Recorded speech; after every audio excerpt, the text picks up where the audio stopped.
Você já parou para pensar que a intersecção entre a nossa fé e a nossa saúde mental é um dos espaços mais profundos e também mais delicados da experiência humana? Dentro de um ambiente cristão, a autoridade espiritual foi desenhada para ser um canal de amor, de orientação e de florescimento.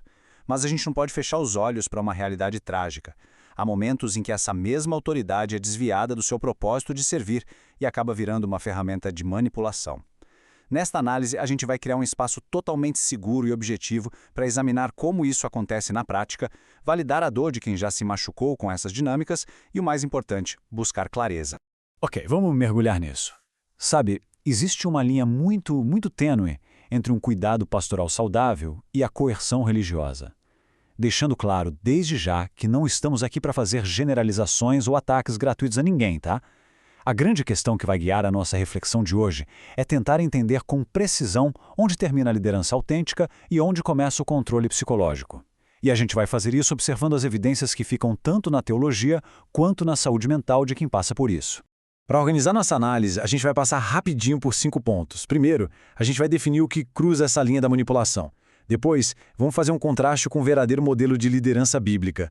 Na sequência, vamos dissecar as táticas de controle. Vamos olhar com muita empatia para o peso clínico do trauma religioso. E, por fim, apontar os caminhos de esperança e restauração.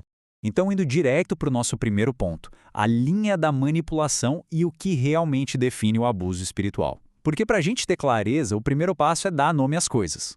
Quando a gente fala de manipulação na igreja, não estamos falando de um dia em que alguém foi rude, de uma falha de comunicação ou de um erro administrativo normal. Nada disso. O abuso espiritual é um padrão sistemático de coerção. São ações objetivas. E a gravidade assustadora da coisa toda é que a figura de autoridade usa o sagrado, a Bíblia, o púlpito, até o próprio nome de Deus para validar intimidação e exploração. O agressor praticamente se coloca como o intérprete infalível da vontade divina.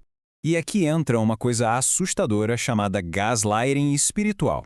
Líderes abusivos têm o hábito de pegar versículos isolados, como aquele que diz que o coração é enganoso, e torcer isso para esmagar a intuição de uma pessoa.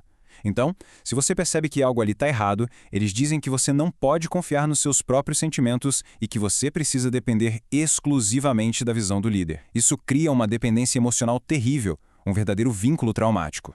Isso ilustra brilhantemente o nosso segundo ponto. Liderança é serviço ou domínio.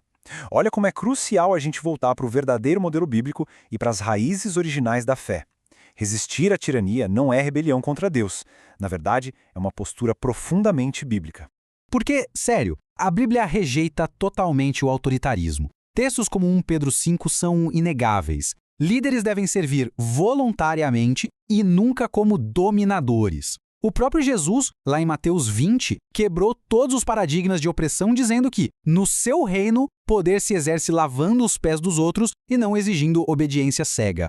O abuso acontece justamente quando alguém pega a tirania comum desse mundo e veste com uma fantasia de santidade. Na prática do dia a dia de uma comunidade, o contraste é gritante. Uma autoridade saudável foca na sua maturidade. A Bíblia é lida e compreendida em comunidade, e se tem uma crítica, eles escutam de verdade. Agora, do outro lado, a manipulação tóxica exige que o líder seja o único canal até Deus. Faz uma pergunta legítima lá para você ver. Você é imediatamente rotulado como rebelde, atacando o ungido, e passa a ser tratado como o grande problema do lugar. E se você acha que isso é algo novo, olha só, a indignação contra isso atravessa milênios. O profeta Ezequiel fez uma das denúncias mais pesadas da história contra líderes que só pensam no projeto institucional ou no próprio bolso e dão as costas para as pessoas traumatizadas sob seus cuidados. Ignorar a dor das pessoas com a desculpa de expandir a obra já era denunciado lá na antiguidade como uma perversão completa do que a fé deveria ser. Bom, compreendido o modelo ideal, a gente entra no ponto 3. As táticas de controle e como essa manipulação realmente opera. Muitas vezes, isso vem disfarçado de muita benção ou um suposto zelo enorme por santidade. O que é muito interessante de notar é como a pesquisa secular confirma tudo isso. O pesquisador Steven Hassan tem um modelo Byte de controle autoritário, e ele se encaixa perfeitamente em igrejas abusivas. Tem o controle do comportamento, ditando com quem você anda e o que você veste, o controle da informação, onde pesquisar fora é coisa do inimigo, o controle do pensamento, usando clichês para você parar de raciocinar, e, claro, o uso constante de medo, culpa e vergonha para controlar suas emoções. Outra área que escancara a manipulação é o dinheiro, o que muita gente chama de teologia da transação. Olha, a generosidade bíblica é sempre voluntária, uma resposta de amor e respeito que você pode fazer. Mas ambientes tóxicos usam o medo da punição de Deus para coagir. Eles exigem dinheiro de quem às vezes mal tem o que comer. E pior, fazem tudo isso com zero transparência. Ninguém sabe para onde vai o dinheiro da congregação. E o mesmo vale para a disciplina, né? O modelo cristão de verdade foca em restaurar a pessoa de forma suave, em particular buscando a cura de quem errou. Só que os sistemas abusivos pegam a disciplina e transformam num show de horrores. Tem exposição pública, obrigam a pessoa a confessar na frente de todo mundo e usam isolamento social para quebrar o indivíduo e deixar o resto do grupo apavorado. Isso nos traz, infelizmente, ao nosso quarto ponto, o peso do trauma religioso e as cicatrizes psicológicas. Porque passar por todo esse controle deixa marcas muito, muito profundas. E a gente precisa validar essa dor imensa. A psicóloga Marlene Winell deu nome clínico para isso, síndrome do trauma religioso. Para quem passa por isso, não é só uma decepçãozinha. É uma condição super parecida com um transtorno de estresse pós-traumático. A dor é brutal porque é dupla. Você lida com o abuso psicológico que sofreu lá dentro e, ao mesmo tempo, sofre o baque gigante de perder todos os seus amigos, sua rede de apoio e seu senso de identidade quando decide ir embora. Os sintomas bagunçam a vida da pessoa por inteiro. Mentalmente, rola uma névoa, um pânico constante de tomar decisões erradas. Emocionalmente, depressão e ansiedade vão lá no teto. Fisicamente, o corpo responde com insônia, dores e até pesadelos com o inferno. E a consequência mais triste é a crise existencial, uma ferida moral onde a pessoa passa a duvidar da bondade de Deus por causa das atitudes de um agressor que dizia falar por ele. E o que é mais cruel é o chamado ciclo vergonha-alívio. A doutrina é repassada de um jeito para te convencer de que você é quebrado, sujo e insuficiente. Você sente uma vergonha esmagadora. E aí a armadilha se fecha. Eles te dizem que o único jeito de ter alívio e perdão é se submetendo ainda mais àquele sistema e àquele líder. Funciona literalmente como um vício químico, te prendendo à exata fonte do seu próprio sofrimento. Mas olha, o abuso definitivamente não precisa ser o final da história. Vamos ao nosso quinto e último ponto. Caminhos para a restauração. É possível sim encontrar esperança e cura.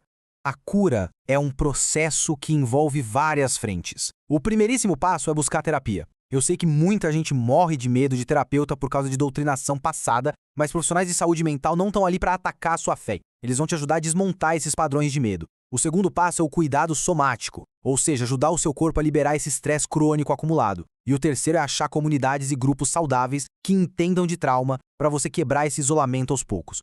E na esfera espiritual é absolutamente vital a gente lembrar que a mensagem original do Evangelho é sobre autonomia. O apóstolo Paulo foi super direto. Foi para a liberdade que Cristo nos libertou. A sua fé não foi feita para ser uma algema controlada pelo terror. Uma fé genuína te capacita a ler a Bíblia por conta própria, ter seu próprio discernimento e servir a Deus por amor, não porque tem um ditador eclesiástico te vigiando. E olha, é super importante deixar claro, tem muita liderança maravilhosa e incrivelmente saudável por aí. Uma liderança verdadeira é humilde e admite quando erra. Eles respeitam seus limites pessoais, os limites da sua família. Eles não só aceitam suas perguntas, como te incentivam a pensar. E mais, apoiam totalmente se você precisar de terapia ou médico. Um líder sincero quer caminhar do seu lado como um mentor, não mandar na sua vida como um general. Então, o ponto crucial de toda essa nossa análise é o saldo final que o ambiente deixa na vida de alguém. O teste de fogo para qualquer grupo não é o tamanho do prédio, nem quantas regras eles têm. A pergunta de ouro é: esse lugar está formando pessoas maduras, livres, com pensamento crítico e empatia genuína? Ou está só fabricando seguidores apavorados, paralisados pela culpa e que dependem do controle de alguém para tudo? Quando a gente olha ao redor, a pergunta que precisa ficar ecoando é: estamos de fato construindo um refúgio de paz ou apenas mantendo de pé uma arquitetura de manipulação?